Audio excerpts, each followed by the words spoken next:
returns for your portfolio.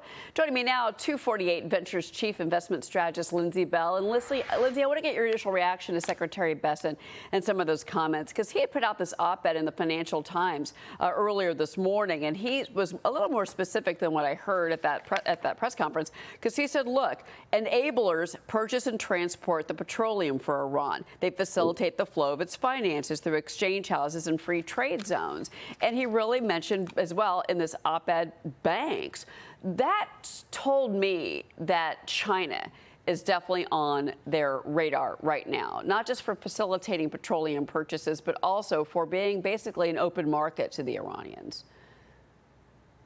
Yeah, I mean, I think China was a big question mark that came up. It was the first top of mind for me during the press conference.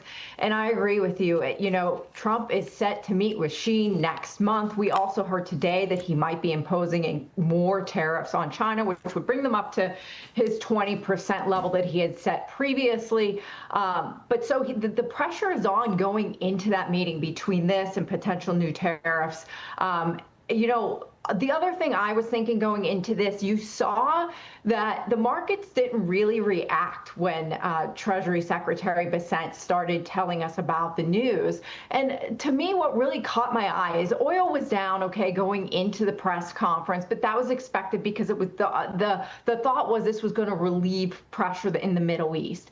But what I noticed after the press conference is that the dollar started to strengthen a bit, which has been weakening in the back of the Treasury's move to buy back bonds.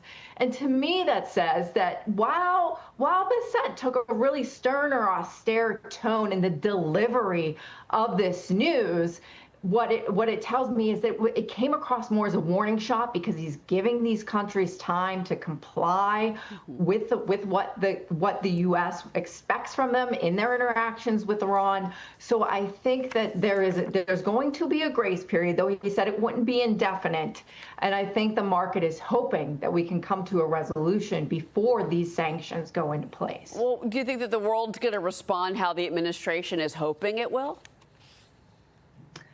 I mean, I think that's TBD. Money primarily flows through Hong Kong, Singapore, and the UAE. We heard from the UAE last week. They are and even the Treasury Secretary referenced that in his press conference. They are starting to take this action seriously. So, you know, when you get cut off from the U.S. Treasury system, that is a big deal. However, we did see when we sanctioned Russia that they just simply changed their currency from the U.S. dollar to the Chinese yuan. And I think that we'll see some of that. And that's why I was watching the dollar to see how it reacts to this news. This certainly can put pressure on the dollar if a lot of countries decide to switch their currencies. Not that I think that the U.S. dollar is not going to is in risk of not becoming the go-to for the world.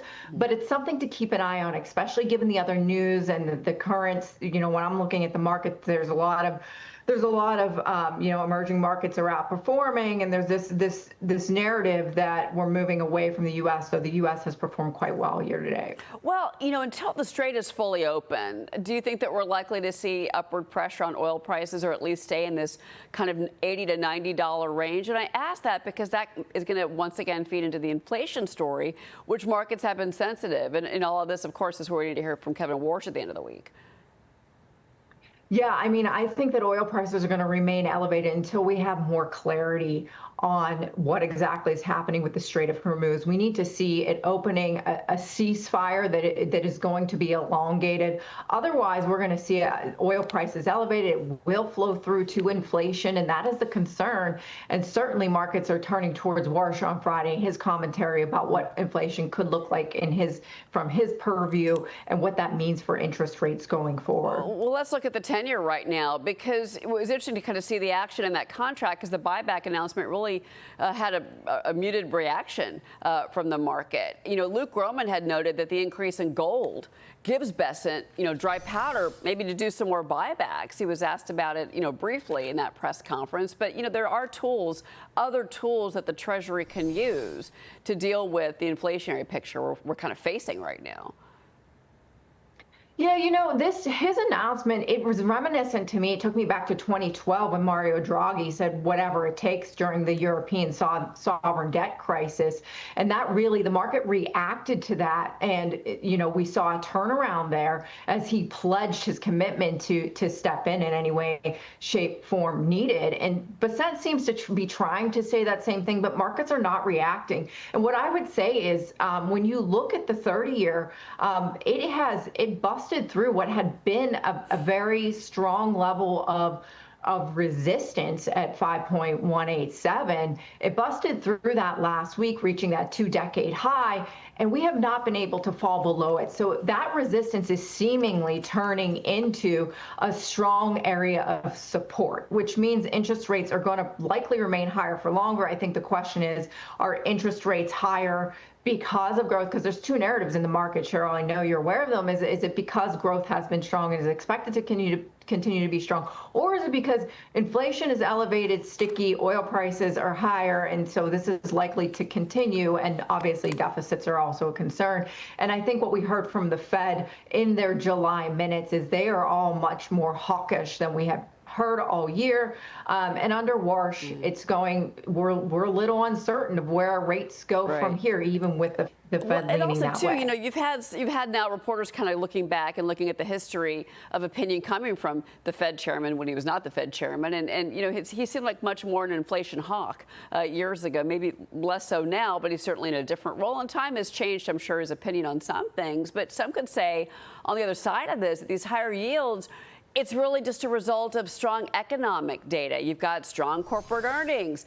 Wages are strong out there. I mean, maybe the bears are getting a little ahead of their skis on this one. No, I know. I think that it's unclear right now because what I did look at last week was the move that we saw in gold, silver, and the dollar, because the dollar moved down sharply. That suggests that it could be more inflationary driven. We just talked about oil prices that have been elevated. And you look at the financial conditions index, and it has not tightened. You have things like the senior loan officer opinion survey showing that lending has not tightened. It has not changed. It's loosened in some areas. And the stock market at a new all-time high. These are all indicators that interest rates could potentially move higher. I'm not saying that they will, but then on the other flip side of that, you look at a job market that is stalled out, potentially frozen, and real wage growth has been negative for 4 months to stagnant for 5 months.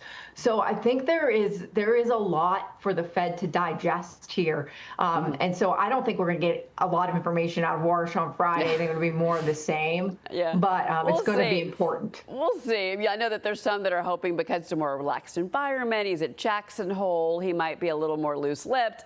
I don't think that's going to happen, but we'll see. We'll see. Lindsey, thank you so much for being with me. I appreciate it.